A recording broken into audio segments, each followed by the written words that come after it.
help if the mute switch is off. Folks, there's a little bit of space up front. If you want to move forward, you might be more comfortable during this process. Just as a reminder, before we get started, reach down and put your cell phones on mute for me, please. I don't know how to do that. Mayors too. Mayors especially.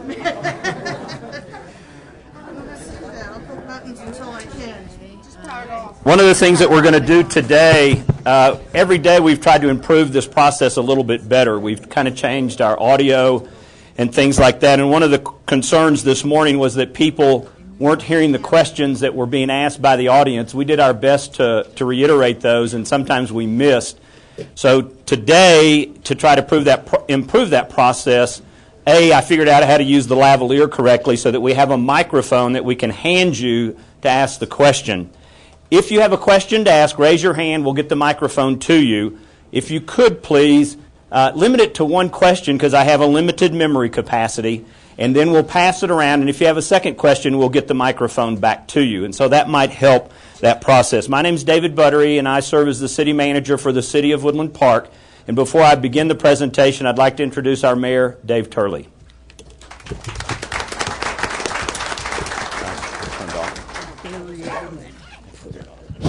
Hey, it works. Technology is good sometimes. I just want to say a few words about the events going on. And David's going to give you the operational details as it pertains to Woodland Park, but I'll be here for the whole thing. Again, for those that haven't heard it before, we are working this very closely as a team, and it's important for everyone to understand that in our decision-making process, you have to listen to the experts in their areas of expertise and really listen to that and evaluate it, and that's what we're doing. So we're not going to be making decisions that are just based upon our thoughts, our desires, because our desires are a lot different than what we have to do. Neither one of us would have ever desired to evacuate Woodland Park. That's for sure. But we work very closely with Sheriff Mike Insminger, who is the incident commander for Teller County, who is then tied in very closely with the Type 1 Command Incident Commander, Rich Harvey, down in Colorado Springs. And I believe Mike is still down there right now with him. They go down, they have some one-on-ones, Mike and a team of folks. You don't have to be with people one-on-one, face-to-face. Sometimes that's good, but it is important for you to know that we are in communications. I mean, if I'm right here and you see me look, I have friends and family too, so they're all concerned, and sometimes I'm looking at things, but I will pick up my phone if it vibrates because I need to know what's going on. That being said, we evaluate the information, we work that together, and work to make the most informed decision that we can for the residents of Woodland Park. And with that, I think I'm going to stop. Let me just add, and another one of those people that's very important is our Northeast Teller County Fire Chief, Tyler Lambert. I think Tyler, if he's not here, is going to be. But that's a key part of what we're doing also. So for now, I'll stop. I'll let David do an operations update, and then we'll be here for the questions that you need to ask. And I would ask that when you give us your questions, as David said, one, I would ask you to think about what you want to ask, keep it succinct to the point so that he can get the answer out and everybody's question can be answered. And that you listen to the questions that have been asked previously, so if it's already been answered, you will have that answer. Okay? Thanks, David. Yes, sir. Thank you. Cindy? We have a large crowd today. If there were an emergency in this room, I need folks to know that they could exit via the doors that you probably came in. And also standing over here behind the screen next to the pictures, there's an exit that if you go out, you can go straight out, and you can also go and turn to the left and then go out. I'm thankful that all of you are here this morning. It shows a great interest that you have. We think one of our primary duties after ensuring the safety of our first responders is, and your safety, is providing you information. And so that's why we've chosen to do these. These are in no way intended to replace the Teller County Sheriff's. You know, I really do. Okay. Not intended to replace the Teller County Sheriff's briefings that are happening every day. And today's briefing is going to occur at 4 p.m. at Summit Elementary School as opposed to 7 p.m. So at 4 p.m. at Summit Elementary School, the sheriff will give his briefing, and he usually has support from the Incident Command Team down in Colorado Springs. So they have more current information than what you're going to get here this morning. Most of the information that you'll hear this morning is compiled from press briefings that everyone can hear at 7 o'clock, well, at 4 o'clock, then the 7 o'clock at Summit, and 8 o'clock on television, and then a 9 o'clock, which isn't open to the public, that we have with the sheriff. That's how I put all this together and through other sources that we have. Again, my kudos to the entire Incident Command Team from the U.S. Forest Service and from Teller County. It truly has been a cooperative effort in ensuring your safety. And I'm going to try this one more time, then I'm going to give up. It's okay? Thanks, Costa. As I did yesterday, or as I attempted to do yesterday, I want to give you the bottom line up front as I know about the mandatory evacuation. It has not been lifted. It has not been lifted. As the mayor mentioned, the sheriff was in a meeting with Incident Command in Colorado Springs that began at 10:30. I suspect that's one of the things that they're going to be talking about. We have not heard anything as a result of that meeting, and I don't really have an expectation one way or the other. We are in the reactionary mode. The sheriff makes that decision based on input from a lot of different people. It has not been lifted. Tyler Lambert, our Northeast Teller County Fire Protection District Chief, hoped to be here this morning to give you a fire update. I'll do the best I can, and when he gets here, he can fill in the blanks. What I can tell you is that the weather for today is not as favorable as it has been for the last couple of days. There's less cloud cover, which means that it's going to be warmer, and there's going to be less relative humidity in the air. It also means that the chance for afternoon thunderstorms also increases. And with those afternoon thunderstorms comes a little bit of blessed relief from a few raindrops, a little bit of cloud cover, but it also creates chaotic winds. And the chaotic winds are the things that are causing most of the fire community their greatest concern. It was chaotic winds that caused the devastation on the west side of Colorado Springs. Chaotic is not regular. And folks, we're not in a regular planning mode here. We are planning for those unusual catastrophic events. As I've mentioned to you before, we continue to provide security in the neighborhoods that have been evacuated. Once again, I drove through neighborhoods this morning. Once again, I was stopped by several people that weren't in my police department. I had to show ID and my business card in order to gain access to those neighborhoods. One of the concerns that was expressed yesterday at the Summit meeting was that the roads truly aren't barricaded. And that's true. They are not. We don't have the resources to place barricades across those roads other than a couple of cones and some traffic tape. And we certainly don't have the resources to put police officers or those from other sheriff's offices at all those locations. But again, there are constant patrols throughout the day and throughout the night. And we're providing, I think, great security for for your neighborhoods, for your home, for my home. There have been let me do a quick, actually I'm going to defer the fire update in hopes that Tyler will show up. He does it significantly better than I do because he really understands the lingo. So let me talk about a couple of other things real quick. And as soon as Tyler gets here, somebody throw something at me and let me know and he can get started. As of this morning, the fire is 30% contained and it had burned slightly over 17,000 acres. It appears from all reports that the President's visit didn't alter any of the firefighting operations. People have said they've appreciated some of the humor, but that really wasn't intended to be humorous. That it didn't, and let me finish that sentence, it didn't seem to affect any of the firefighting operations here. I really don't know. He didn't visit up here. So what I can tell you is there were tremendous resources in our area for those areas that we're most concerned about. There's a sheet of paper in the back next to the cabinetry that talks about resources for Teller County wildfire-related information, all kinds of things, from information to opportunities for donations, phone numbers, etc.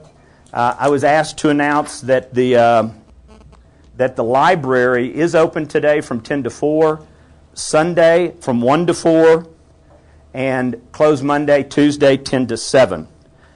So we're done with that one. One of the questions that popped up this morning on Facebook... Ignore the text message that you just got from me. Oh. That's the first time I've ever ignored a text message from the mayor, by the way.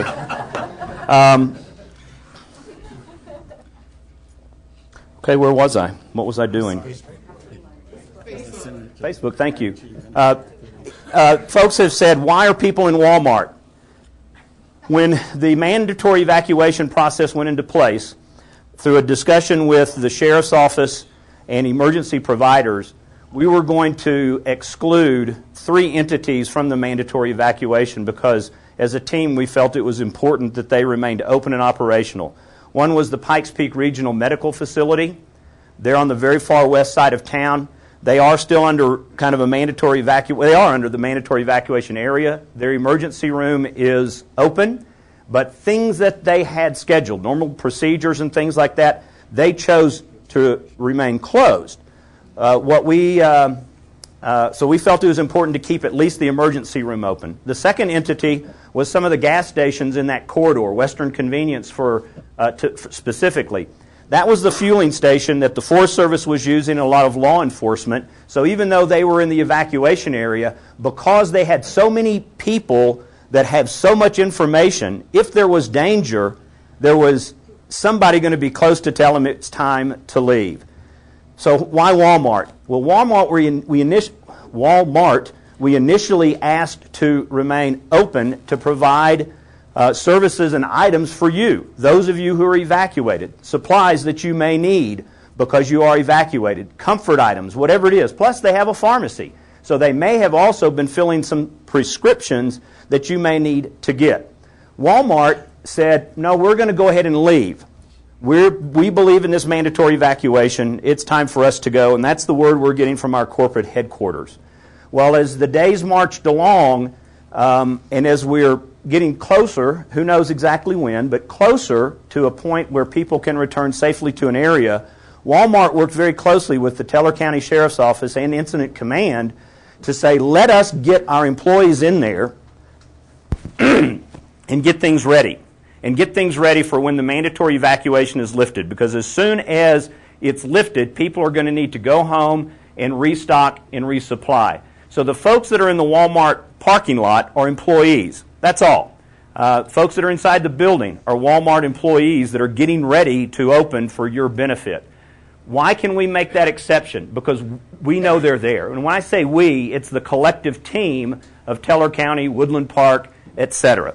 So we know they're there. If you go back into your neighborhoods without the knowledge of our police department, or if you're outside of the city and you're in the county, and you don't tell anybody, and there's an emergency, there's imminent danger, we have no idea that you're in there. So we know that those Walmart folks are there.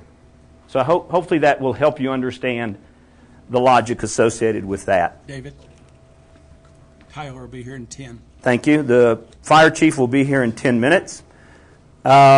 There was a question on Facebook also about utilities. I did answer that on Facebook, but very quickly, Black Hills, I was in touch with their operations manager a couple of days ago, and he assured me that if the fire gets raging down the hill, they have a plan in place to rush in and turn the gas off. Actually, I saw them yesterday down near, I think it was Wines of Colorado or a little bit uphill from that, kind of a convoy, 10 Black Hills trucks parked together, and they were having a hood briefing. Somebody was saying, here's your area, that kind of thing. So just like our police department has a very set routine of how to evacuate neighborhoods, they have a very solid plan in place that if we are in imminent danger, they will get in there and turn valves off. There's actually only 2 that service the city, 2 big honking valves, one on the north side, one on the south side. if they can, they'll go in and turn off neighborhoods. But if, as a last resort, they'll hit those 2 valves and we'll be shut down. Why would they wait? Because if they turn the gas off now, the gas is going to eventually come out and they have to go back and restart everybody's pilot light. And not only is that time consuming, but in some cases it's dangerous. So they've got a plan in place, so you should feel comfortable about your natural gas. The Intermountain Rural Electric Association manager, Jim Ferguson, they have similar plans in place. Jim is one of my neighbors. He too is evacuated, but he has been responding to calls as needed. So even though he's not home, he still has connectivity like all of us that are evacuated do. So the utility concerns should be taken care of. Another question on Facebook had to do with, or it was a statement that says, I understand about 50 people, mostly seniors, are stranded at Woodland Country Lodge who need food, clothing, pet food, etc. Apparently the Red Cross has moved on from that area, but these people still need help. If someone can help, that would be great. Red Cross moved from the high school days ago, and they went to Summit, and they're still established at Summit. And they also set up another site at Cripple Creek and Victor High School. I went over there a few nights ago after the 7 o'clock briefing because we have citizens from Woodland Park who are at Cripple Creek and Victor. I don't know if any of them came over here today for this briefing, but I certainly invited them to do that. So we're doing our best to try to get great information out to as many people as possible. Let me move into questions, and if Tyler comes in, I'll ask that we defer the remaining questions until he has a chance to brief us on the fire situation. Yes, Costa. Let us get the microphone to you. David. Oh, hold it real close, Costa. Okay, Thank David. you. Yes, sir. Disappointment is the least that I can say about the decision not to go through with the lifting the order. I personally cannot understand why not. I watched Bob Harvey this morning at the 8 o'clock meeting, and he said that the northwestern segment is pretty secure. The only concern he had was on the northeast part of the fire. No. The people in the Cedar Heights area were allowed to go in. They are right next door to the fire. Some other subdivisions of Colorado Springs were allowed to go in. They are next door to the fire. Okay? Based on all those factors, Dave, I cannot see a good logical reason why the team decided not to lift the order. Okay, thank you, Costa. We'll take that back from you. I'm ready to go home too, and I'm not trying to. May I finish? Just 1 second, David. I'm tired. All of us here are stressed out. Our business community is suffering. I really do not see a logical, good reason why this order is still in effect. Okay. Thank you. Okay. I think there were a couple of things I want to clarify, Costa, on some of your statements. But first of all, I do understand your anxiety. As I mentioned, I'm ready to go home too, and I suspect everyone here is as well. I'll go back to what I said was, I think, our primary responsibilities. That's safety of our first responders and safety of our citizens. And when it is thought that the safety is secured, we'll all be able to go home.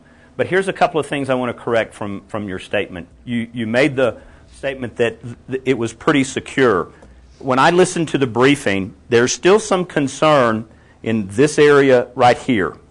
And this area right here is just downhill from Lucky Four Ranch, or what they call Motel X Hill, the Rocky Top Campground. I don't want you to be alarmed, but that area is not, they've not classified it as contained. This area here, they've classified as contained. They have an area up near Rampart Reservoir that they've classified as contained. The biggest threat that the firefighters see is in this area here, and I'm speaking for Woodland Park in Teller County, is this area and this area. This area, they're in the mop-up phases. They put into a camp up at Farish, which is about right in here, right around these lakes. They term it a spike camp, which means it's a forward camp of firefighters, of over 250 firefighters that are now sleeping on the ground up here with their equipment next to them, so that when they wake up in the morning, they go straight to work rather than have to drive up the hill. So they're there, and they're working on this, and then they're also, in a bit, they're going to be working on a direct line here. There actually still is some concern for Woodland Park in Teller County of this area, but more importantly, this area. So as clean and as nice as everything looks outside this morning and yesterday, that's what their concern is. I had an opportunity to go with the fire chief through this area yesterday, and there are tremendous assets being used in there. Tremendous assets. Bulldozer lines. As the fire chief said, there are a lot more hiking trails in this area now than there were 2 days ago. And on those hiking trails are actually water lines that have been strung. But they're not yet done. They don't feel like they have this into the terminology that they say is contained, that gives them the confidence to allow us to head back home. It defies logic in some minds. It makes perfect sense to me. They're very fearful of those afternoon winds. And remember what we've talked about in the past is the prevailing winds are generally out of the southwest to the northeast. And there are times of the day where that swings from the south to the north and then over from the southeast to the northwest. During those thunderstorms, when the winds start to pick up, the concern is that high velocity winds could cause this to creep and creep or even to run. Remember, the fire started way back here, and it came down these valleys near Cascade, and it basically ran a gulch and a ridge one a day. It hasn't crept much, but they don't have this line contained, which is the terminology they use for letting people return. Cedar Heights. I believe Cedar Heights folks were let back in with escorts. Maybe I'm wrong. I'm not sure. They're open. Okay. So again, that's probably the biggest question on people's minds. The other big question that the sheriff gets every morning, noon, and night is, what are the exact criteria? There are no exact criteria. It's based on when those areas are contained. It's based on the weather forecast. It's based on the availability of resources. What's another question? Yes, Gary. And can you wait till we get you a microphone? I know it may cause us to stretch on a little bit, but everyone wants to hear your melodious voice. Except me. It's on. David, my question is, any idea where the main feed for IREA comes in? A couple days ago, they made mention of a power line that was to the northeast of the fire. Is that our feed for our electricity? I don't have to repeat the question because everybody heard it. The answer is no. The power line they're concerned up here comes up, I think, West Monument Creek, and what it does is it feeds the substation here, or the pump station, I should say, at the top end of the reservoir that allows water to get down into Colorado Springs. There are several other electric lines, but one of them comes in north of town near Sourdough Road. That's one of the main substations. The other substation, it's slipping my mind, but my most recent discussions with Jim Ferguson is we're fairly secure with electricity because it comes in, the public utilities line comes in way from the west, comes through the golf course, and then heads to that substation that's north of town.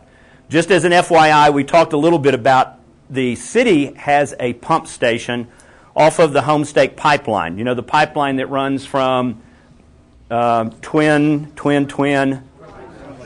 Lakes? No, Twin Lakes. Way over on the west, across the divide. We get about a third of our water from there through a big honking pipeline that comes all the way through Divide. You know that beautiful red building on the south side of the highway that looks like a horse barn? That's actually a pump station, a lift station for Colorado Springs Utilities. That's where the water line is, and it comes through and cuts through around Western Convenience and heads up over Rampart Range. Well, we have a small pump station that's tapped into that line up in that area, and it has an electric line associated with it too. And Tyler, who is here now and will talk more about the fire, and I were there yesterday. That system is in great shape. It's secure. It has bulldozer lines around it. So, ladies and gentlemen, Tyler Lambert, Chief, Northeast Teller County Fire Protection District. Wow, I've never had one of those before. Can I have one more?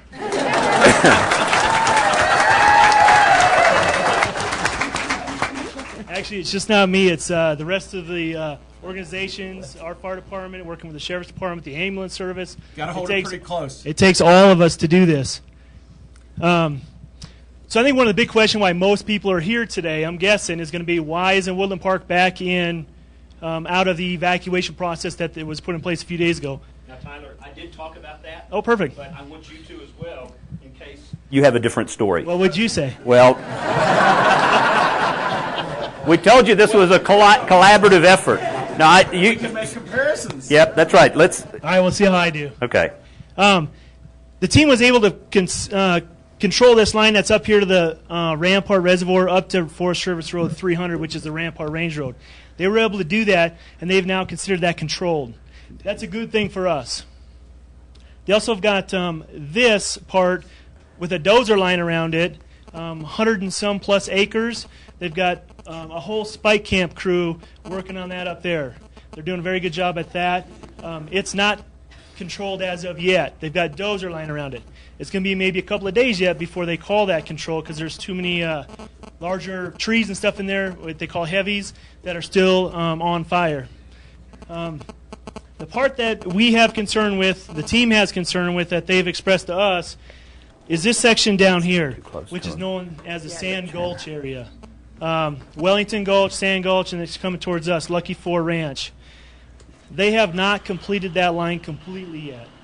And their fear is if we get any of those winds that we normally always have that come into the UPass area from down the pass, those southwest flows, that could still push that fire up to Woodland Park. Until they get that thing secure where they feel comfortable that that's not going to blow out and come towards us, then they will call that contained or controlled. And really a controlled is what they're going to do. Coming out that Forest Service Road 305, they did that backfire in there yesterday afternoon. That's what a lot of the smoke was done.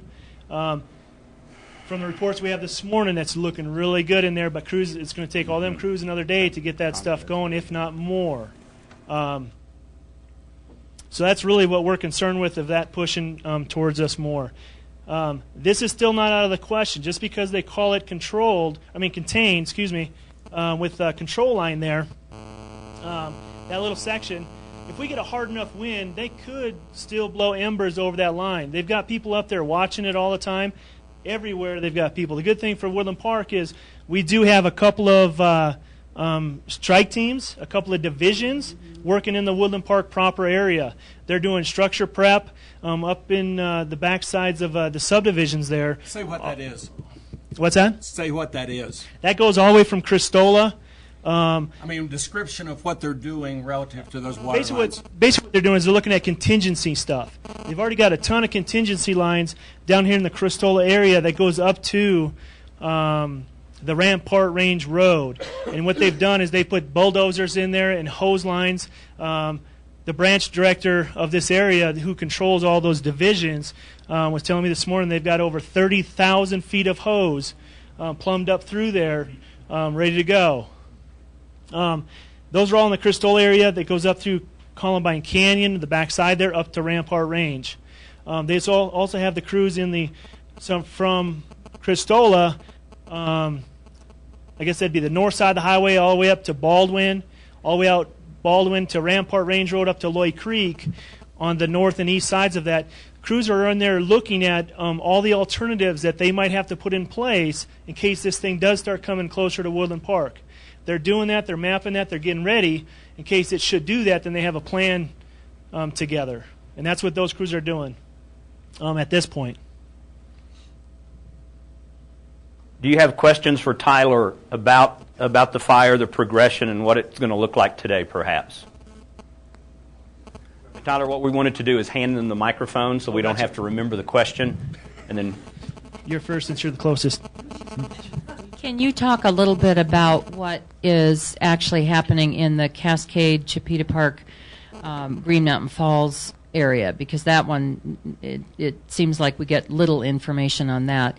And also, one of the things that I heard yesterday in talking about that activity, several of us had said that would be a good thing to have people putting on the press conference, because they just know it's closed. They don't really understand what's going on in there. So it's a lot more helpful for us to be patient with it opening when we know the kind of activity that is still going on in there. That's a good question that I don't have the answer to. I'm not really worried about down that way is so much that there's other fire chiefs in line that's their fire protection districts. So Green Mountain Falls, Chipeta Park, Cascade area. The map was showing, though, that there is completed line through the UPass area from like Waldo Canyon up to that drop point in the Green Mountain, or not Green Mountain Falls, but the bust area. They have completed that hand line. That's where some of that 25% of containment line has been put in.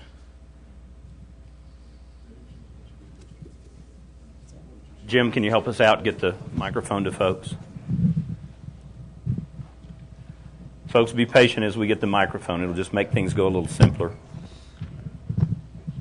Hi, I'm glad you guys are putting this on. I'm from Green Mountain Falls. I had a friend that hiked back in there by the way of the Pikes Peak last night.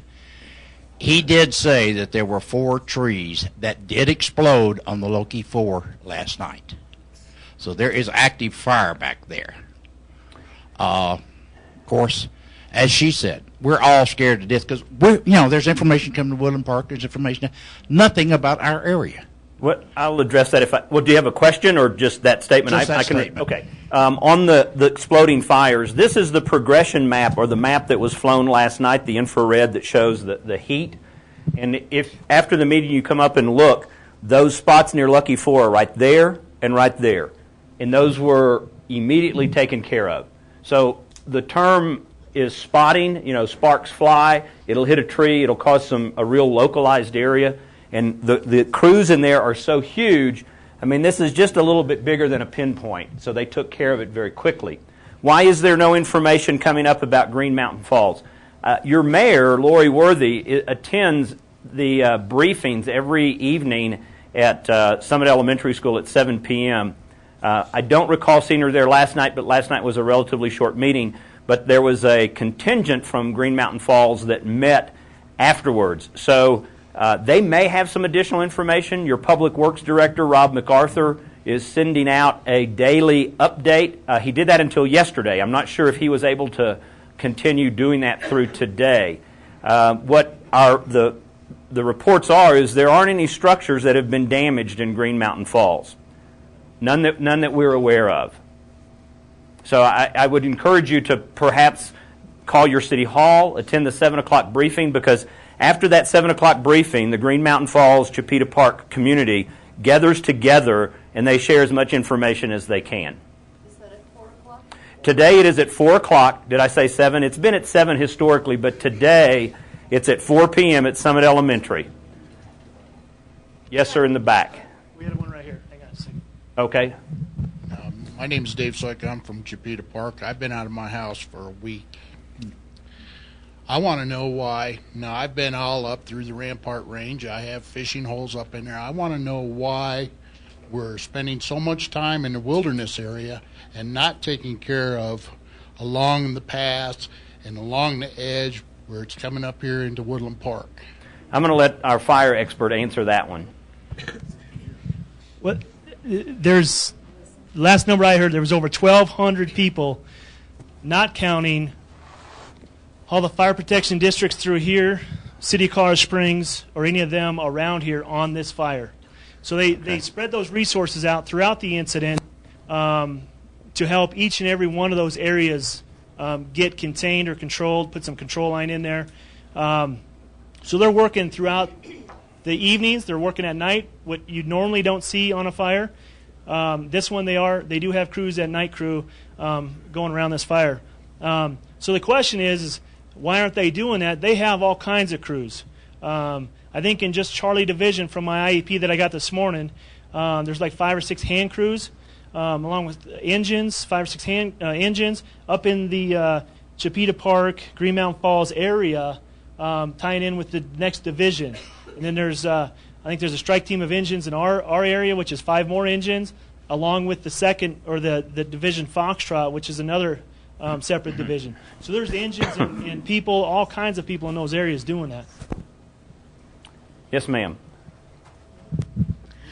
Other than staying out of the way, is there anything that we citizens can do to help you? A lot of encouragement, I think, is the first thing. Our people have been doing this along with all of Teller County's people, been helping us, helping do all the fires in Teller County. I think this is going on 14 or 15 days now. So a lot of encouragement for everybody when you see them out there. A hand clap, high five, thumbs up. That goes a long way to all those people.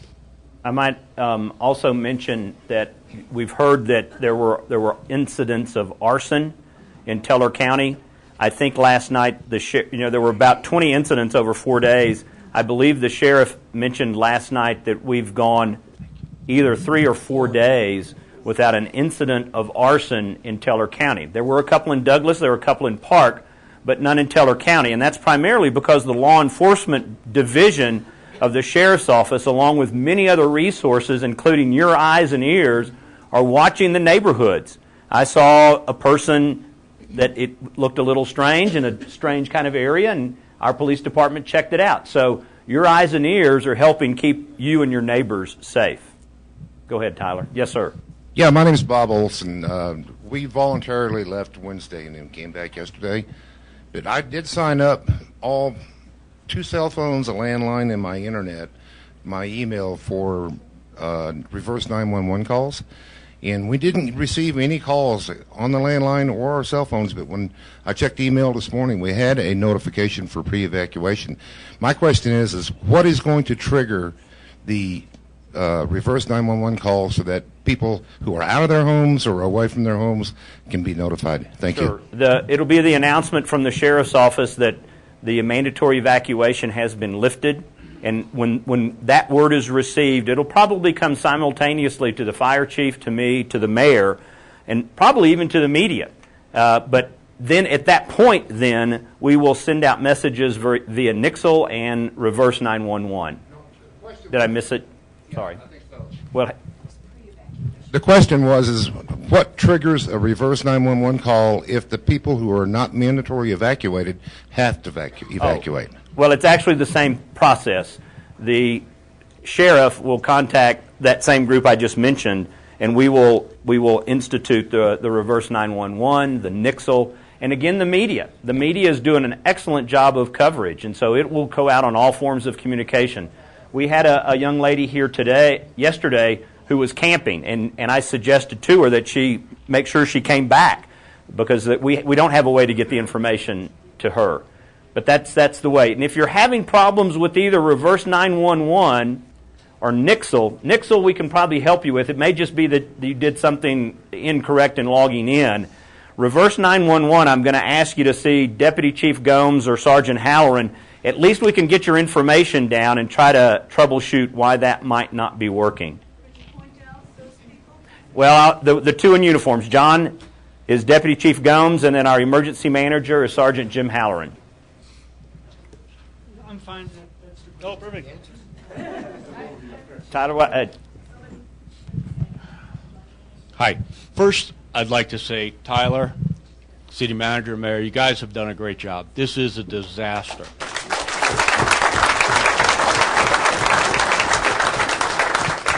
And they're called disasters because things aren't going right.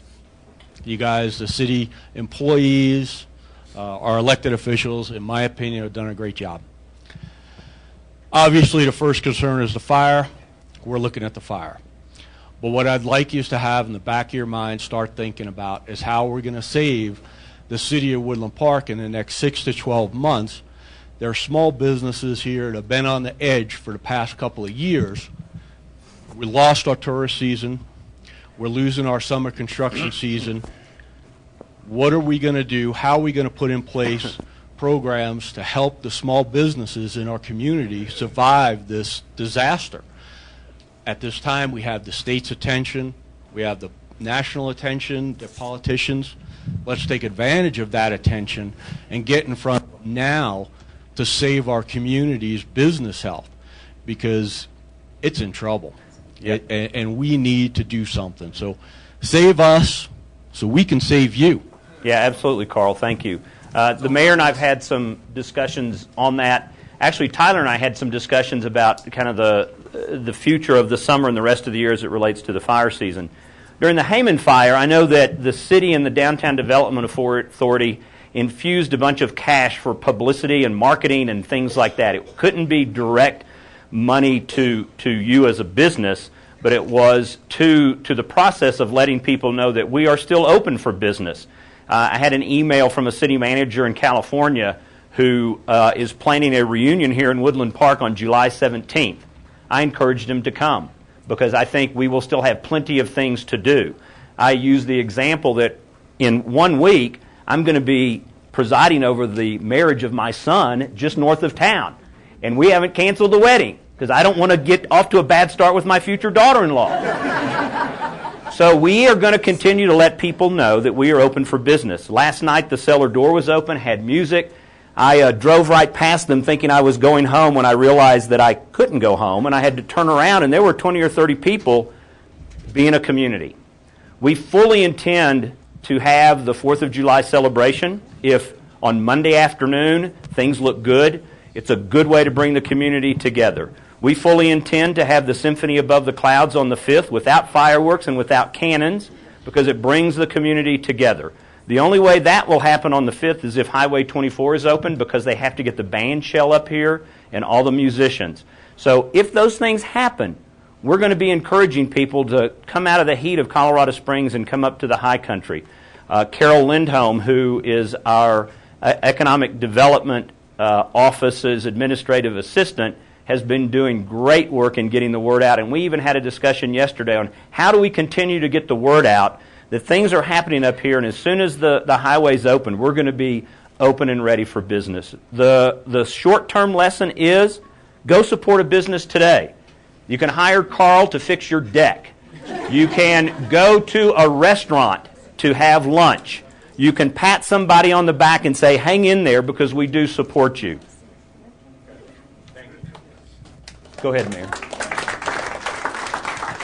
And Carl, absolutely. If anybody looks up here at my notebooks, all this week I've been carrying around one.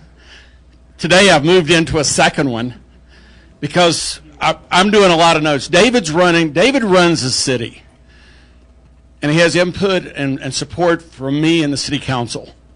I mean, that's what we do normally. Unfortunately, this week I've had to be a bit of a talking head, and that's not my normal thing to do. Believe me, I've done these kind of decision-making things in my career in high levels of the federal government, but they're always behind the scenes and not out in the public. And that's a lot different when you're doing that and making those decisions to support military operations overseas, but it's a lot different when you're facing the public. But I want you to know I am taking note of all those things, trying to figure out ways even right now that we can get some of that kind of help. But I got to tell you, number one right now is trying to protect people. And we're that type 1 team. You guys see Rich Harvey and his team down there.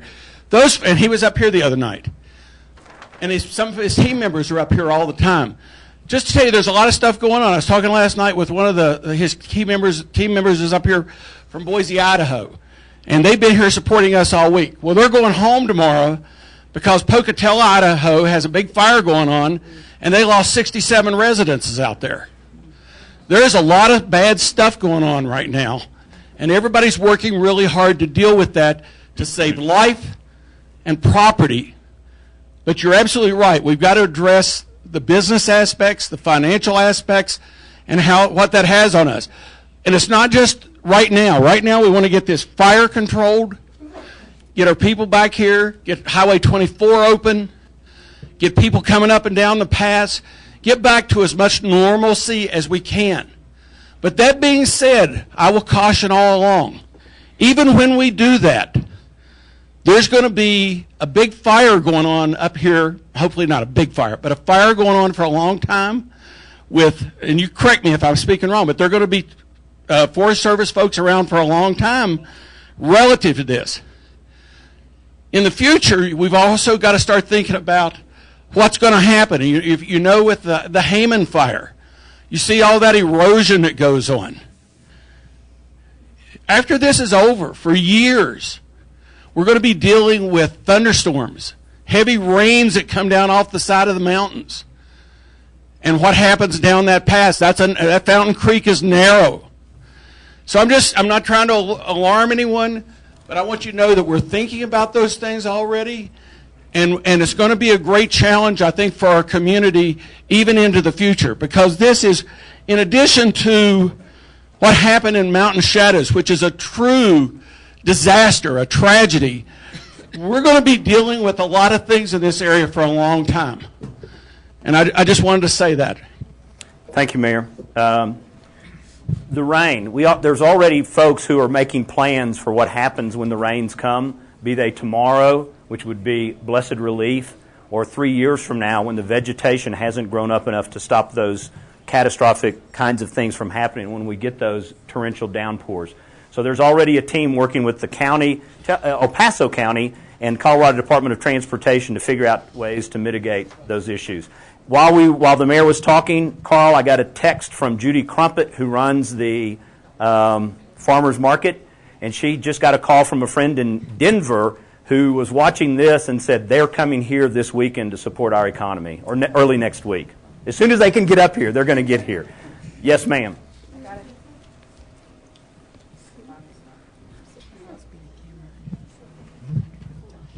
Hi. My question was, I'm a nurse at Penrose, and I heard at the hospital that they were allowing essential personnel, like myself, doctors and nurses, to go through the pass, go down 24 to get to work. Is that true? I've not heard that that's the case. I've heard that uniformed police officers, firefighters, ambulance kinds of people have that kind of access, but I've not heard that true for emergency service providers or medical providers. Costa had another question, and then we'll keep the microphone up here for a little bit. I beg your pardon. Oh, well, I'm sorry. You should have just... Okay. Yes, Costa, go ahead.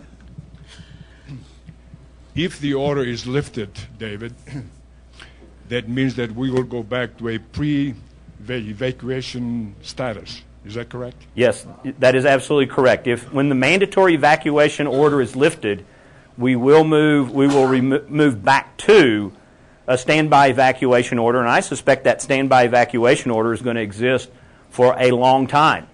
It could last through the summer. I'm looking at the conditions. I'm not trying to scare anybody, but we live in the middle of a forest. You should be ready to go every day. I mean, your important papers should be in a fireproof box. All our critical papers for City Hall are in 2 fireproof boxes in Cindy's office. I don't want to have to carry those out. That's why they're in a fireproof box. So, did I answer your question, or do you have another? Yes. The team then should take that into consideration in making the hard decision. Let's show leadership. That's all we want. Costa, I agree with you that we will take that into consideration. I believe we are showing leadership, and sometimes leadership is a hard thing to do. It's true. I mean, every time I go home and see my wife, she says, "How come we can't go home?" And so I explain the process. So I talked about balance yesterday, and so far the scale is still leaning towards the balance for your safety. I told you the story about socks. Somebody brought me a 6-pack of socks last night. I don't have to go home again.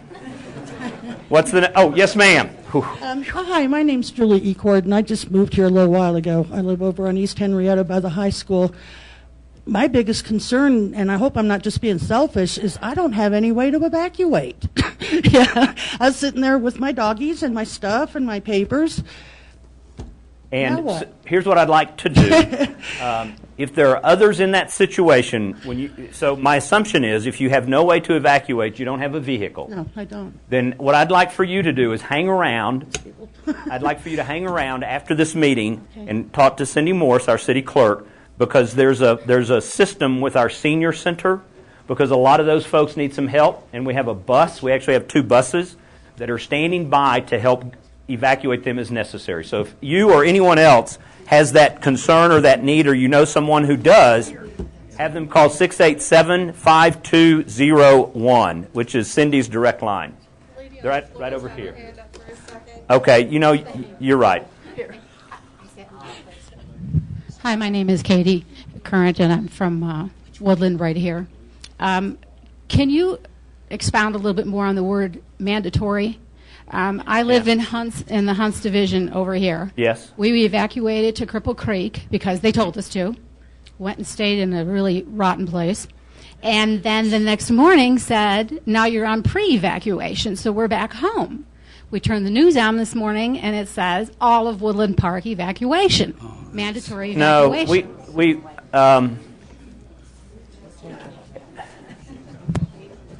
one of the things I can control is how information is sent out from the city.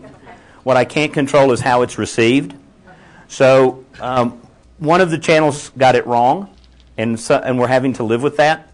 But we're trying to recover. Hunt's Edition is in Teller County, so We're right behind the Catholic Church. Right. Right around West and 24. then here's the Catholic Church right here. Here's West Street. Where are you talking about? Well, here's West Street, and here's the Catholic Church, Kavanaugh Field. It comes down. Back in here. Okay. Then you are in the city, and you are not in the mandatory evacuation area. It's south of this kind of imaginary line here. Okay. You're in the standby area. So it's just... Yes, ma'am. Yes, ma'am. My name's Donna, and I represent about 18 families up at the northeast side of 67. And many of them are older, retired people. They don't have internet. They don't have TV. I don't even think there's maybe 2 that have landlines, and there's 5 of us with cell phones. And I drive from house to house when I get done with these meetings here. Is there any way that, I have no way of printing off a map. These people are very anxious. They're very worried. I try to do my best of drawing what you see up there. Is there any way that I can get more media coverage? Because even the radio, they have radios. Every one of them have a radio. And radio's not telling anything. I'm sorry, it's not. Yeah, if they go to 1240, which I think is the KRDO sister station on the radio, they've done a pretty good job of keeping things up to date. Here's what I want to tell you. If you're in Northeast, are you in Condora Pines, or where are you? Further up. Northeast, you said, didn't you? Northeast up past Triple B. Like Ridgewood? Ridgewood, there's homes up there, Sure. people there, all the way up to Rainbow Falls. Yeah. I'll give you a copy of the map, and you've heard this. You can talk off of this. This is a good news, bad news thing. The bad news is there's not a lot of information that you're receiving. The good news is there's not a lot of information that you're receiving because there's really not much happening. And so if there's not much happening that affects you, you're probably not going to hear it. And these people are asking questions, and I'm doing the best I can. Absolutely. And they're still in I would encourage you, if you help me remember, I'll give you the phone number for the Teller County Public Information Office, because you're still in Teller County, aren't you? Yes. So I'll give you that number, and they may be able to provide you better information. This is really kind of localized for the city and right around the city, but so we'll get some information for you, or get you a way to get some information. The number's on that list. And then if you pick up this piece of paper that's in the back, all those things are there. Okay. Yes, ma'am, with the map on your face. Hi, my name is Michelle, and I guess one of the concerns that I'm hearing is a lack of communication with a lot of our news media. Do we have a direct contact here that can be giving the Colorado Springs, News Channel 5, and so forth updated, accurate information so those that are waiting because it does seem like there's a lot of individuals that just don't have that clear communication. Are we on a pre-vac? Are we on a mandatory? What exactly are the fire lines? What are the high concern areas? And it just seems to be, do we have a point of contact here that can be in direct communication with those news channel medias? Yes, there are. Yes. They've done a significantly better job in the last few days with the media of talking about Woodland Park and Teller County. Let's be realistic here.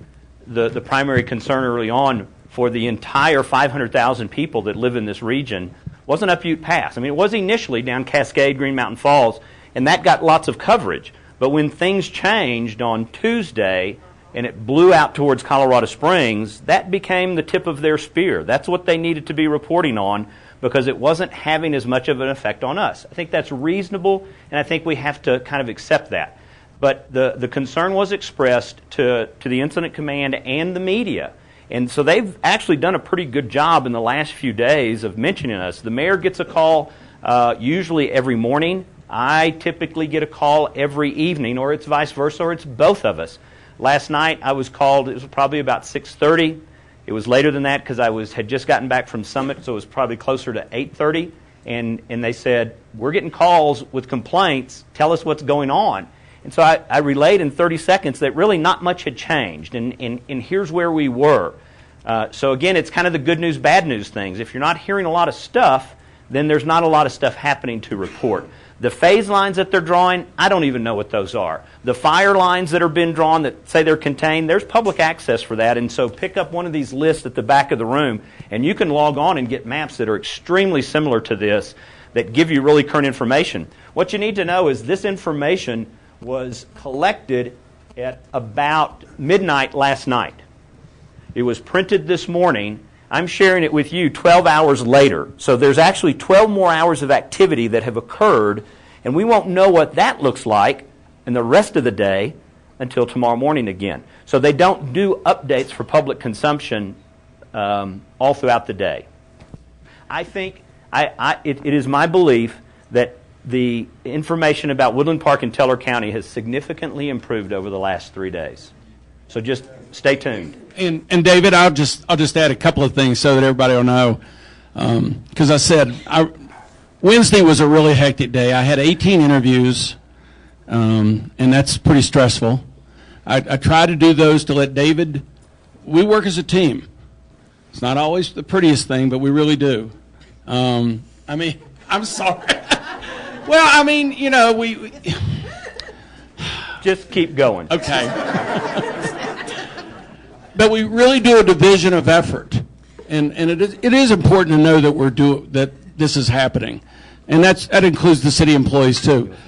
One of the things you can rest assured, because I've had to answer these questions relative to what I consider to be bad things, you better believe I'm going to be talking to the press, and I mean all of them, if we can tell everybody to come home.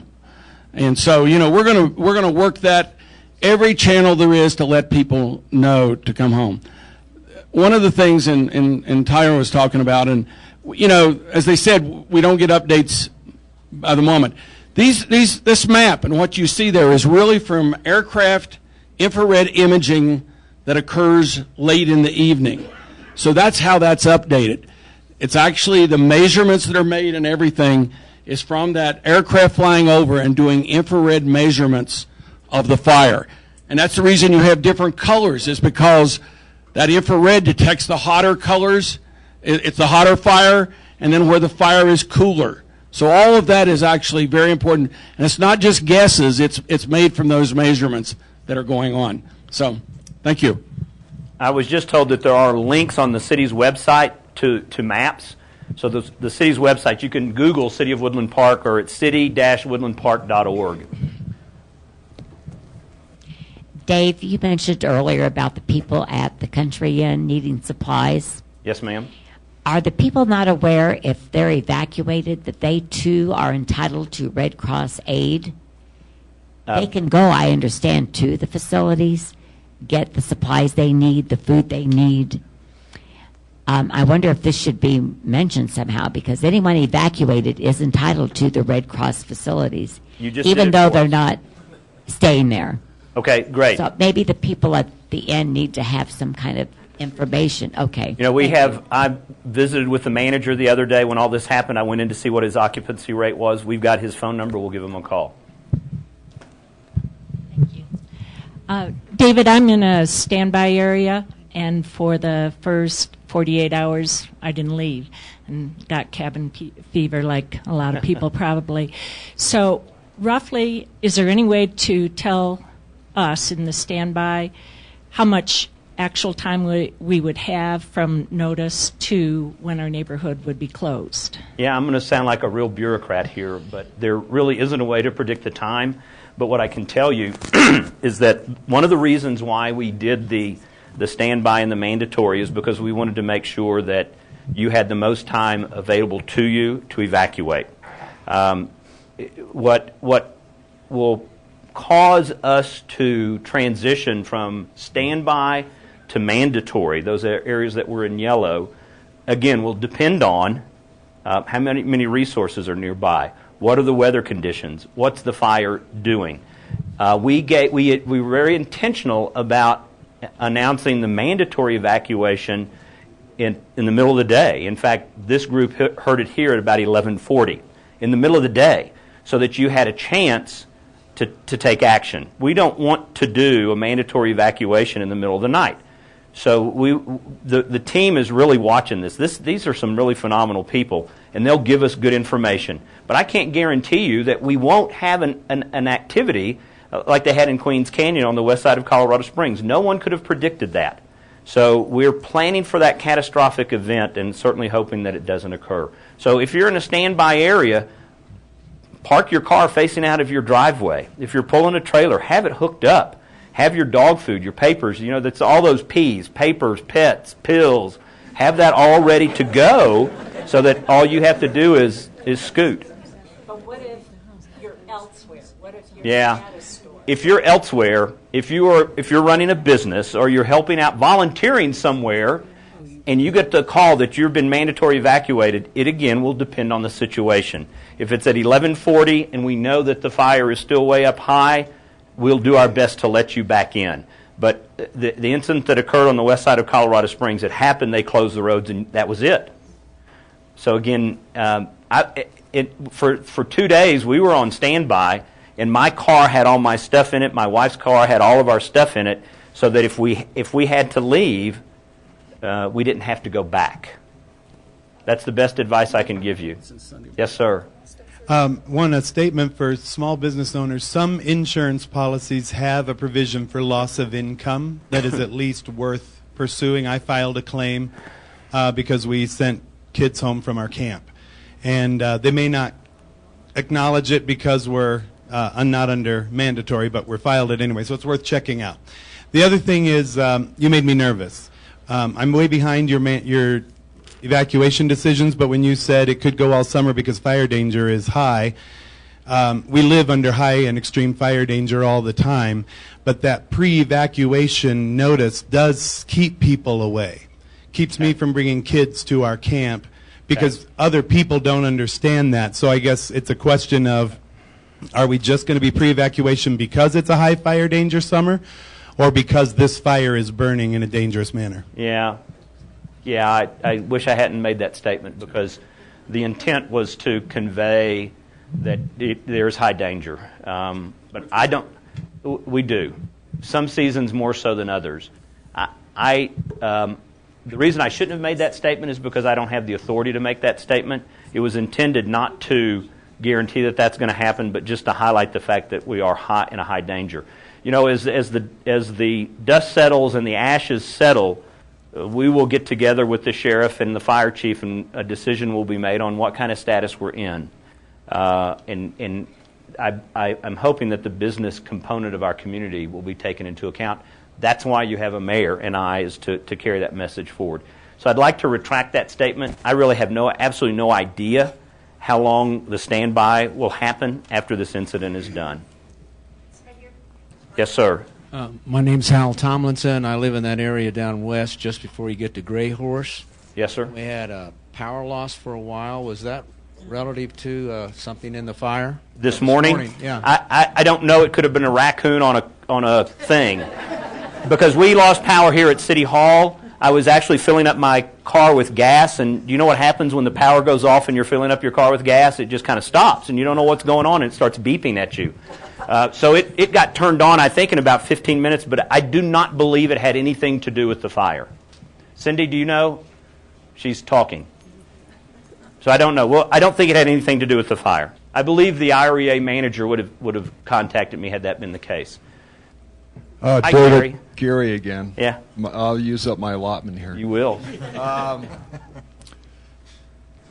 don't know if I've got CRS, if this question has been asked and addressed, but I know I've heard rumors and my household itself, to get a reverse 911 call, I've heard it taking up to 3 hours. Do you know anything about that? That's a long time we're ready, but what's the instability of the reverse 911 situation? There's two levels of reverse 911 based on kind of the size of the package. And we have the smaller package, but El Paso Teller as a whole has kind of a larger package, and I'm really not making this up, but in a minute I'm going to let one of our police officers kind of talk about this. But you are right. If it goes out to, say, the entire county, it could take a significant amount of time. If it goes out to a specific region within the city, that takes less time. Is that accurate? That's accurate. Okay? So if the thing were to come roaring over the hill and we had to evacuate the entire city and all this part of the county, then it could take that time. But so what you need to do is pay attention to Nixle, the media, and if something like that happens, you're going to see police officers and firefighters moving into those areas, and we will be helping people get out. We will be making those notifications. That's kind of the last process that we have, but it's absolutely the most reliable is when we knock on your door and look you in the eye and say, it's now time to go.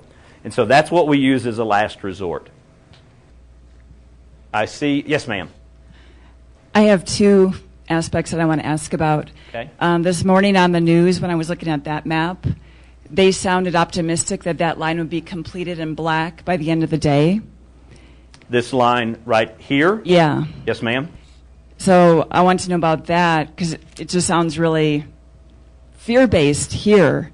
And also the area above Lucky Fort, how are they actively working? Are they doing drops of the helicopters? Because I'm not hearing the aircraft like I was the other day. Yeah, the term that I heard used this morning was cautiously optimistic, and I'm going to let Tyler fill in those blanks. He's driven that area numerous times.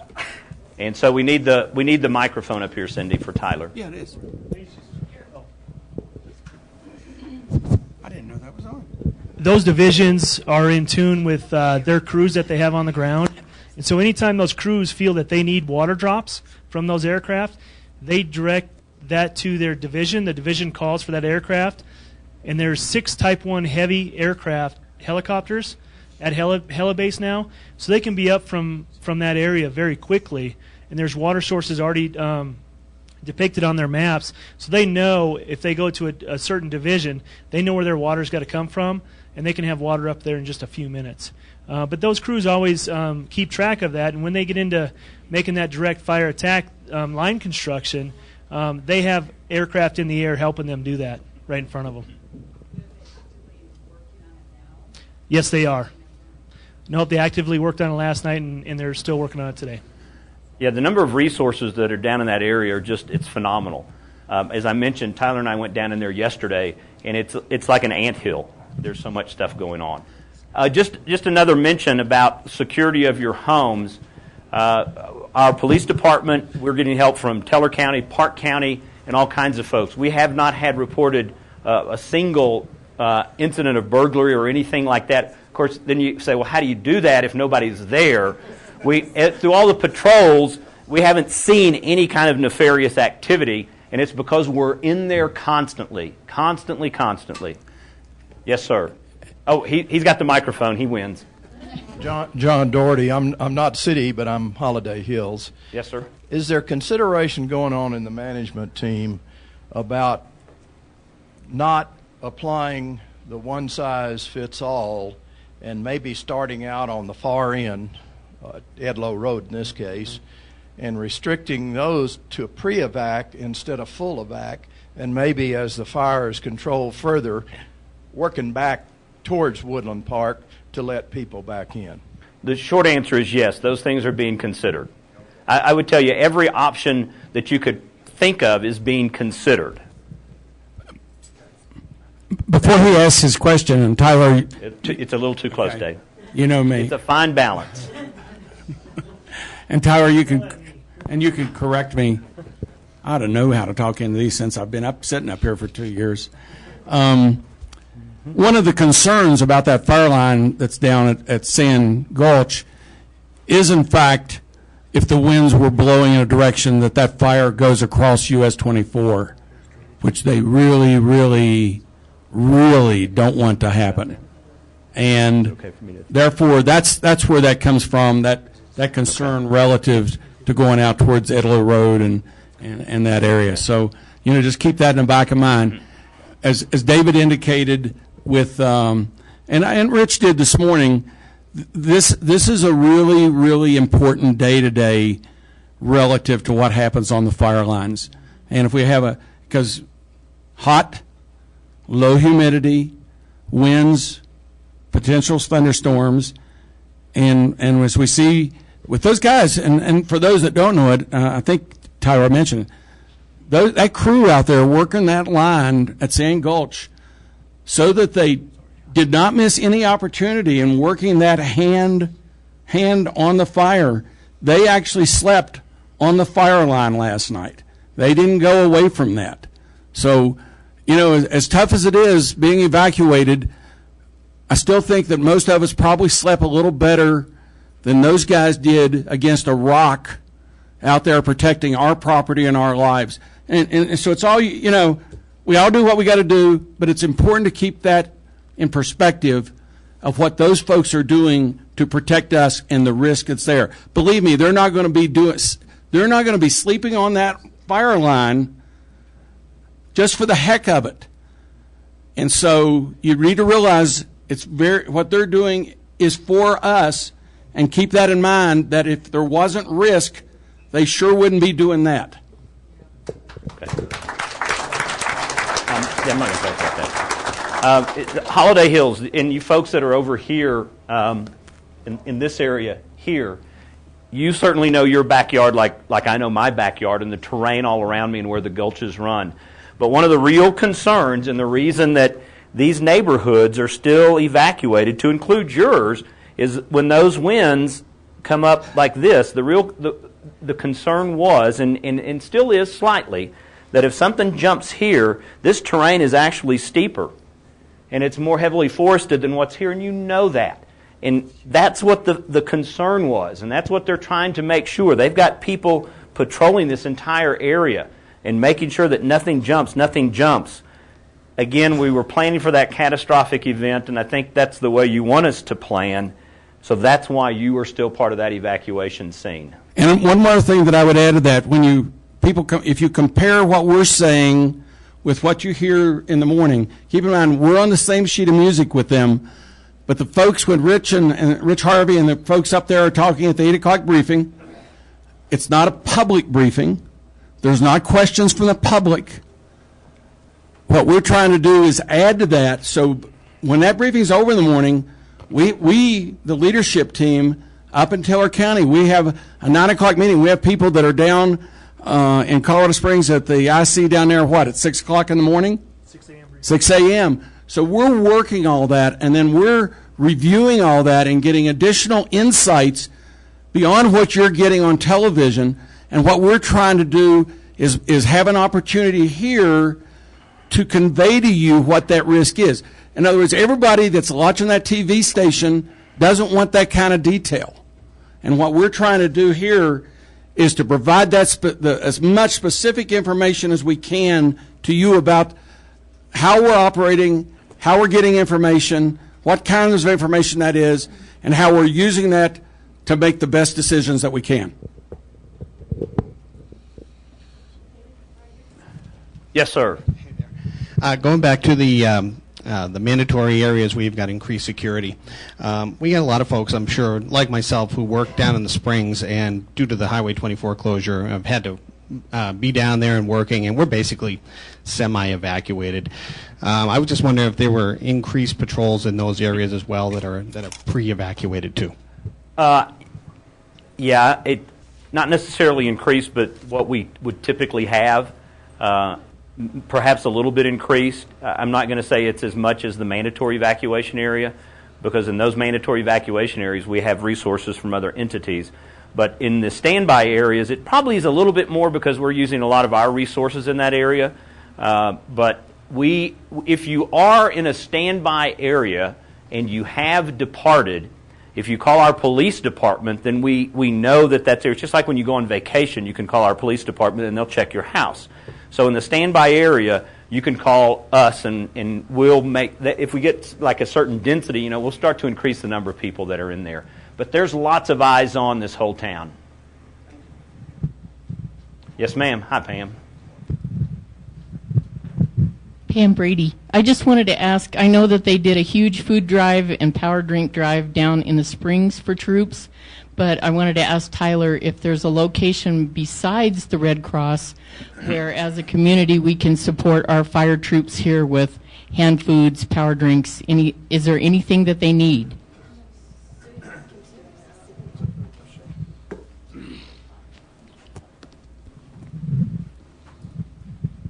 I do know there's an organization set up, and I can't remember that off the top of my head, but Tracy Bennett has been kind of the head of it. She also did that in 2002 when we had the Hayman fire. A lot of those donations can go to that, and they will spread them throughout the Teller County area fire departments, along with Green Mountain Falls and Mountain Communities.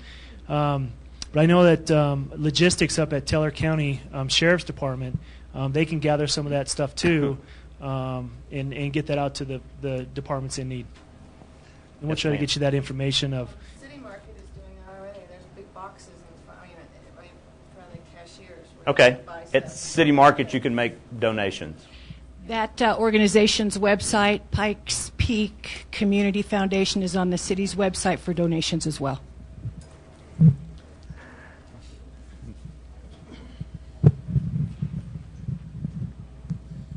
Hi, my name's Anna Weiland.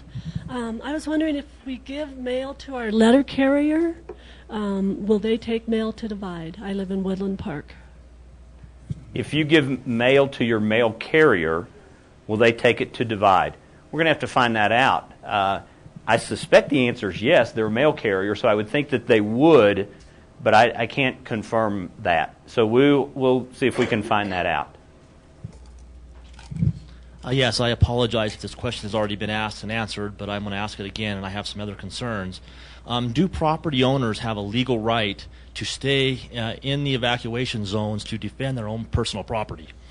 Yeah, absolutely. In fact, a mandatory evacuation is, it's as close to an order as we can give, but there is no law that says you have to evacuate. That's the honest truth. Okay. We do have laws that say you may not be on a particular road. You may not be able to get back into a neighborhood because you're on a road that we can control.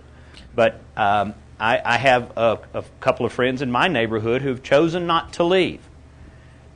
I don't support that action, but you're right. There is no law that says we can make you come out of your home and leave. When you do that, when a person, not you, because I'm not sure you're going to do that, but if a person does that, they forfeit any responsibility, or they forfeit any obligation of the city to keep them safe. And I can tell you that I will devote the resources in other places before I go hunting down individuals who have chosen to go against what the experts say.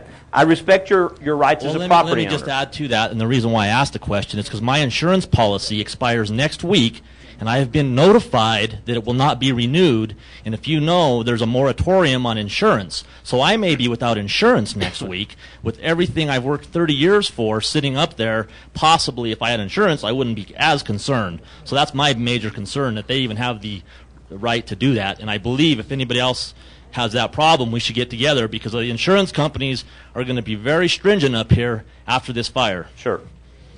Okay, thank you. can't get insurance because I have... Other questions? Matt?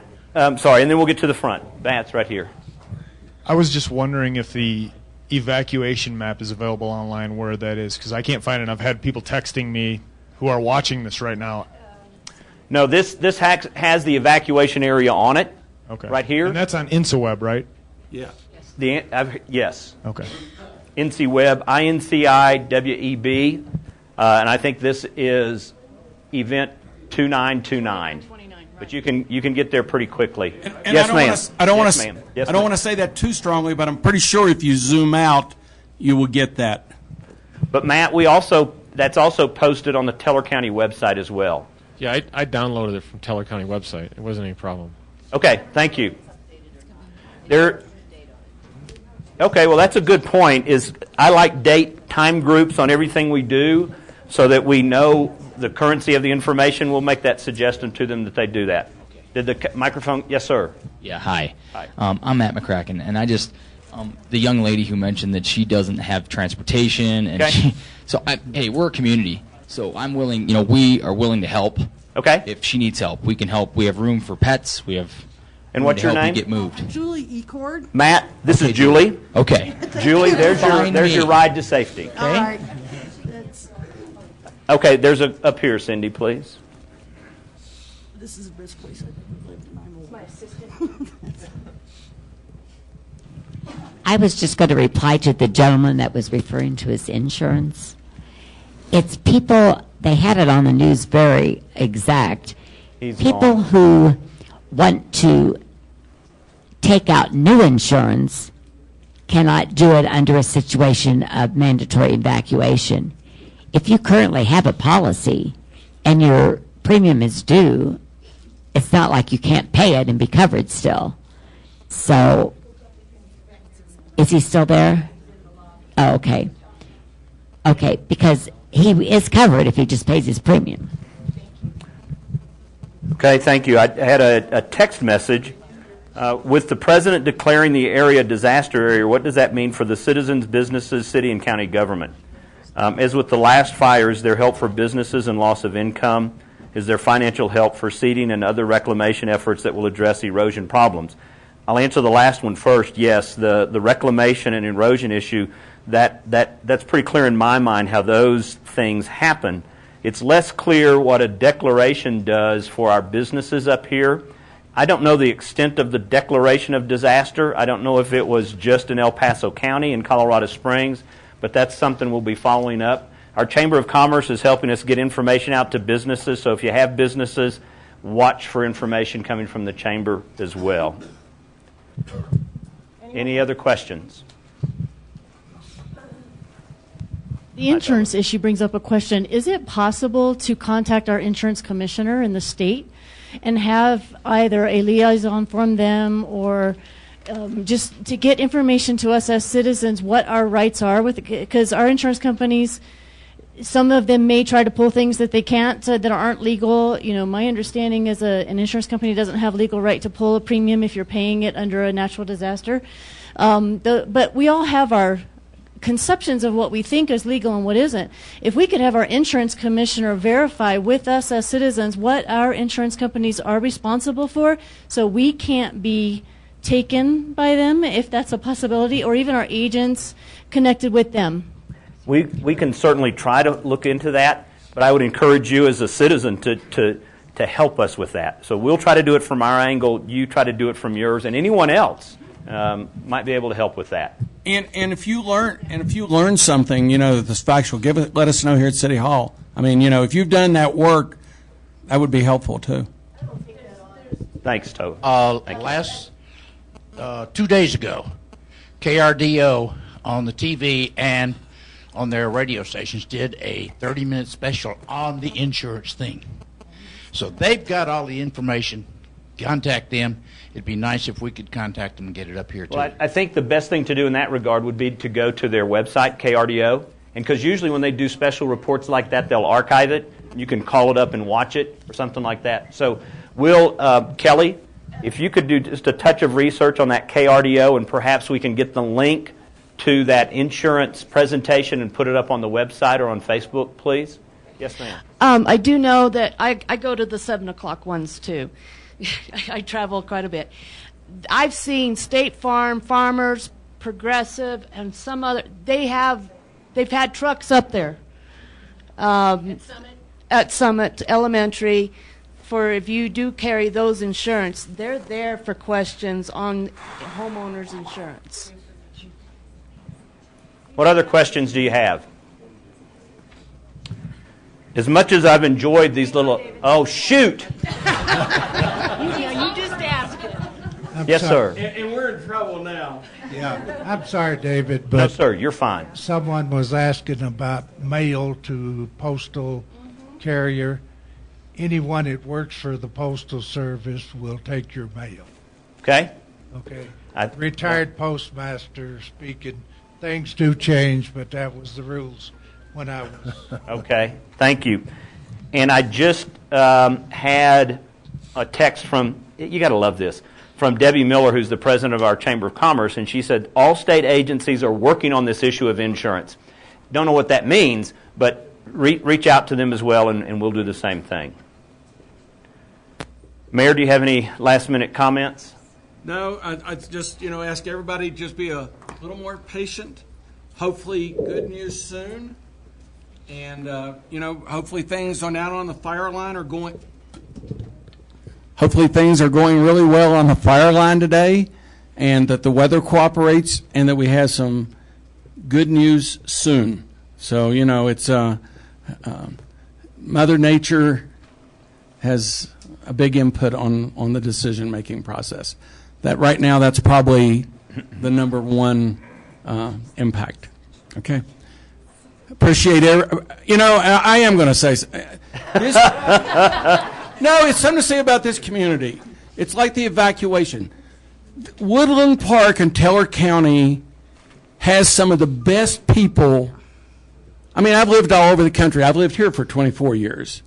And this is some of the best folks, the best people, the best community I have ever seen. I mean, everyone should be proud of yourselves. That evacuation the other day, there was very little in the way of issues. I mean, it was so smooth. I mean, as I drove through town and just kind of saw what was going on and how people were prepared, this is a great, great community. And it is going to be important after we get this behind us to really come together and help each other and make it an even greater community.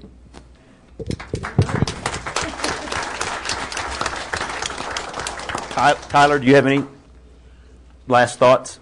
Thank you. Thanks for being here. Your presence here instills significant confidence in our community, and I appreciate that immensely. So as long as we're on mandatory evacuation, we'll continue to have this meeting at 11:30 every day. The Sheriff's Office will continue to have their afternoon or evening meetings, so stay tuned for those. I really don't look forward to seeing you tomorrow. I hope we have some news that allows us not to have this at 11:30, but know that we're here. Know that our primary goal now is to keep you informed and to keep you safe. So thank you and have a good day.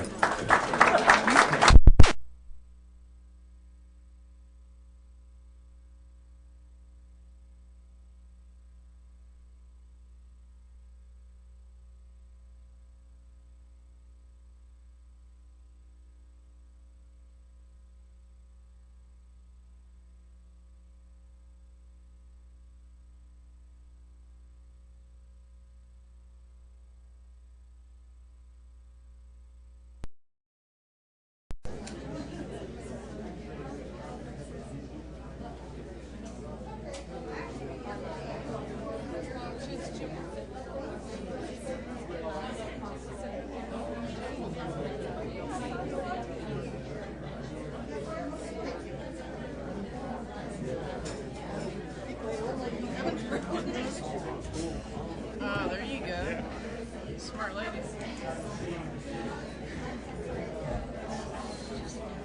Oh, yeah, this is a better seat than they had anyway.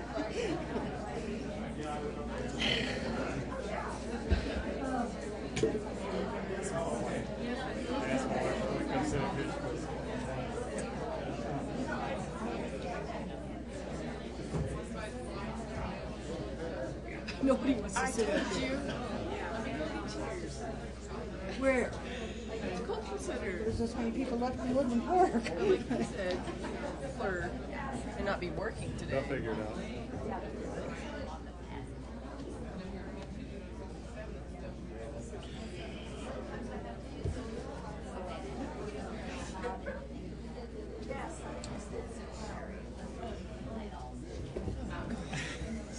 I think is Cindy gonna sit? I'm not sitting. I was going to talk to Louis. Oh.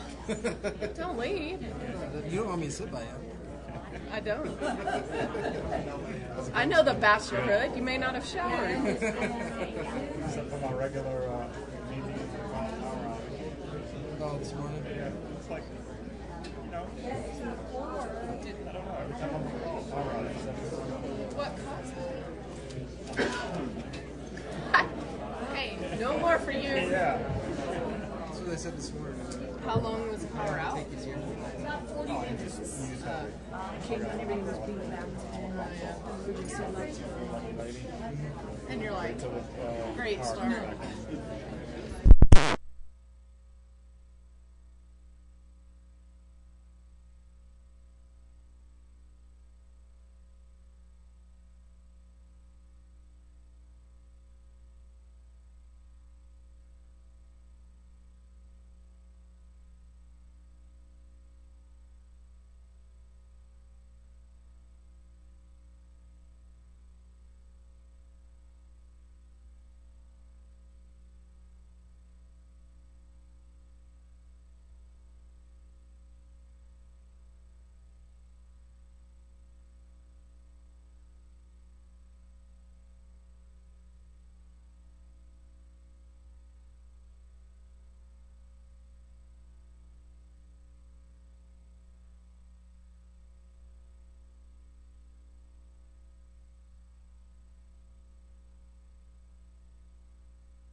can't either. That's why the nice lady let me come. Oh, you guys all Otherwise, sit you might there. have. Otherwise, you might have to pick me up off the floor. Well, let's not do that. Yes or no? Motorcycle wreck from 30-some years ago. Oh, man. Can you tell the weather? It's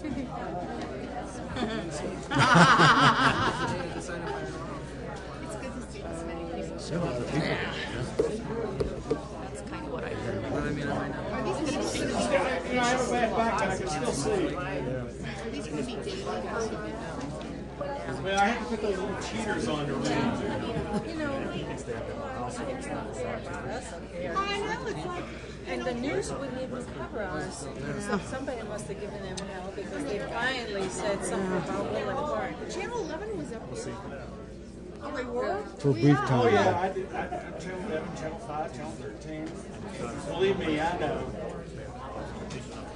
How often are they going to have these meetings right now? Every other day. We'll have these days, I'll tell you every day. I think it'll be every day. Where's the parrot? It's Raider. Yeah, hopefully. Sir, I should know who you are, but I don't. Oh. There's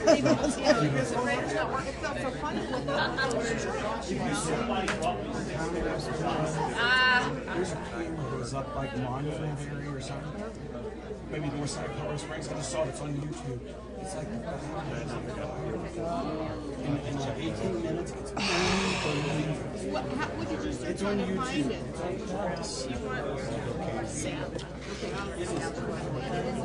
it? Scary.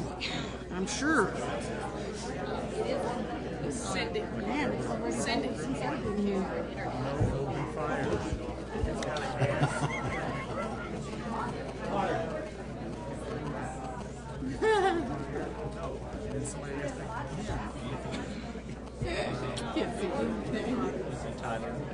They can sit behind us.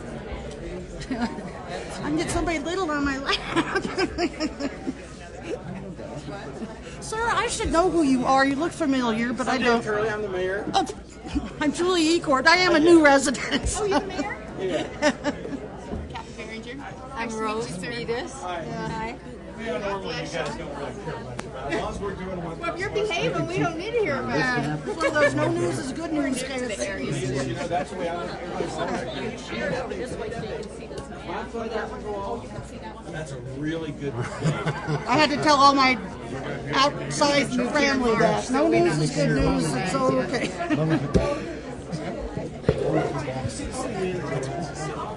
I mean, we're a weak mayor system. So. I thought the admin probably ran the city. No, he is. He's the administrator.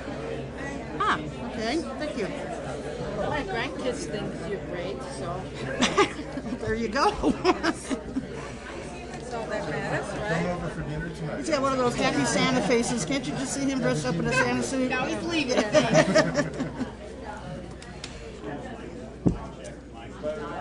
Go see.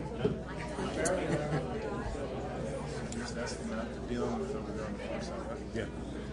Yeah, there's one on each wall. You should pull behind us. Okay.